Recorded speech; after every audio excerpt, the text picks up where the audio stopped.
Hello guys, स्वागत है आपका हमारे चैनल पे। तो देखिए, आज हमारी दुकान पर आई है महिंद्रा XUV700 जो कि काफ़ी ज़्यादा गंदी है। देख सकते हैं आप गाड़ी की कंडीशन। तो आज हम इस गाड़ी को कंप्लीट अच्छे से फोम वॉश करने वाले, अंडर बॉडी वॉश करेंगे, गाड़ी को पॉलिश करेंगे। पूरा वीडियो ज़रूर एंड तक देखिएगा। लास्ट में मैं आपको सर्विस चार्ज भी बताऊंगा कि हमने कस्टमर से कितना पैसा लिया इस गाड़ी को वॉशिंग करने का। फिलहाल आप गाड़ी की कंडीशन चेक कर सकते हैं कितनी ज़्यादा गंदी है। बहुत ज़्यादा गाड़ी के ऊपर कीचड़ लग चुका है। और मैं आपको आज दिखाऊंगा कि प्रॉपर तरीके से फोम वॉश कैसे किया जाता है, स्टेप बाय स्टेप, जिससे गाड़ी का काम एक नंबर होगा और जल्दी भी होता है। तो फिलहाल आप गाड़ी की पूरी कंडीशन देख लीजिए। चारों तरफ से मैं आपको दिखा दे रहा हूँ गाड़ी कितनी ज़्यादा गंदी है। नेवी ब्लू कलर की गाड़ी है। तो चलिए अब इसका काम शुरू करते हैं।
कार्बोरेटर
बंद कर।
सामने आना होगा।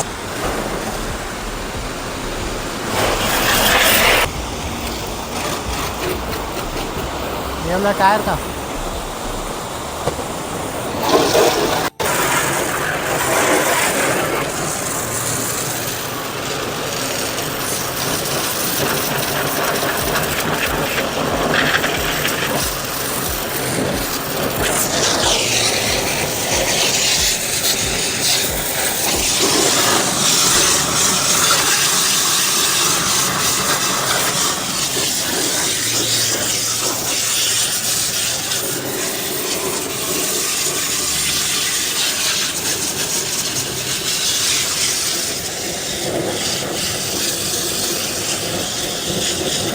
हो गया।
सो गाइस, गाड़ी का काम पूरा हो चुका है जैसा कि आपने देखा। तो हमने गाड़ी को पूरा अच्छे से कंप्लीट क्लीनिंग कर दिया है, अंडर बॉडी वॉश कर दिया है, गाड़ी को अच्छे से फोम वॉश कर दिया है, पॉलिश कर दिया है। और इस कंप्लीट सर्विस का हमने कस्टमर से मात्र 200 रुपये चार्ज किया। ओनली 200 में हमने कंप्लीट गाड़ी को वॉश करके दिया है। तो आप भी कमेंट में ज़रूर बताएं कि आपके एरिया में इस टाइप के वॉशिंग का कितना पैसा लगता है। और अगर ये वीडियो आपको अच्छा लगता है तो वीडियो को लाइक करके चैनल को ज़रूर सब्सक्राइब करिएगा। तो मिलते हैं जल्दी नेक्स्ट वीडियो में नेक्स्ट गाड़ी के साथ। तब तक के लिए थैंक यू फॉर वॉचिंग।